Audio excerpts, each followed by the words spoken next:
তো বিশেষত লামাহাটার এই পাইন বনের যে ভিউ সেটা অসাধারণ। এটা আমরা এখন আছি ল্যাটিচিউড বুটিক হোমস্টে। উঠে এসেই ফার্স্ট এখানে রিসেপশন, খুব সাজানো গোছানো একটা সুন্দর রিসেপশন,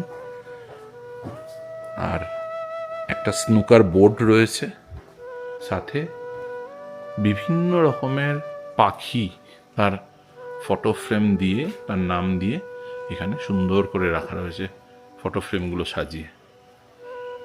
মানে একটা হোমস্টে বললে সত্যিই ভুল হবে, সেই জন্য বুটিক স্টে নামটা খুব ভালো যায়।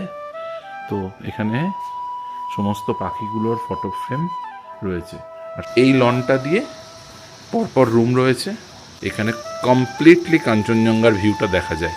এটা দেখবো বলেই এসেছিলাম। ল্যাটিচিউড বুটিক হোমস্টের যে বুটিক রুমস, তার এটা রেস্টুরেন্ট লামাহাটায় লালমোহন। এখানে বাঙালি থালি হিসেবে ওরা সার্ভ করে, যেটা প্রাইসের মধ্যে ইনক্লুডেড। ভীষণ সুন্দর সাজানো গোছানো অ্যাম্বিয়েন্স। এখানে খাবার সার্ভ হচ্ছে, অনেক রকম খাবার দিয়েছে। আগেও দেখিয়েছি লামাহাট্টায় লালমোহন এই রেস্টুরেন্টের নাম। আর এখানে যে জিনিসটা করা হয়েছে, ঘরে তৈরি পাখা, তালপাতার পাখা, কুলো, গামছা, হ্যাঁ, উপরে হচ্ছে চাঁদোয়া, কদম ফুল, এই সমস্ত দিয়ে, সঙ্গে পটচিত্র রয়েছে। এগুলো পুরুলিয়া ওই সব জায়গাকার প্রচুর জিনিসপত্র দিয়ে সুন্দর করে সাজানো রয়েছে, খুব সুন্দর। চলুন, তবে এই রেস্টুরেন্টটা যেভাবে স্পটলাইট দিয়ে সুন্দর ডিজাইন করা আছে, দেখে মনে হচ্ছে রাতে যখন আমরা ডিনার করতে আসবো তখনও খুব সুন্দর লাগবে। সেইটা আপনাদেরকে দেখাবো, কেমন ডিনার করলাম আর কেমনভাবে এই সুন্দর রেস্টুরেন্টটা দেখতে লাগছে।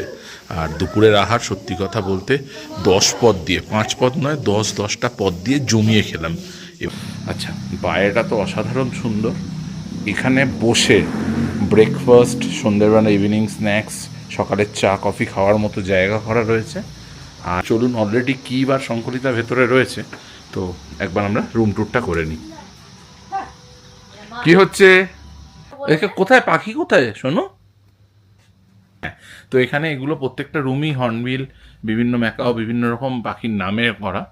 তো পাখির ফটো ফ্রেম আর কুশানগুলোতেও সুন্দর সুন্দর পাখির ডিজাইন করা রয়েছে। তুমি এখানে ইলেকট্রিক কেটেল, দুটো গ্লাস, দুটো কাপ প্লেট, জলের বোতল দিয়েছে, টিভি, আর তার সঙ্গে জিওর কানেকশন রয়েছে। সত্যি অনেস্ট রিভিউ বলতে, রুমটার সাইজ কিন্তু খুব বড় নয়। রুমটা 11x11 এরকমই সাইজ হবে। আর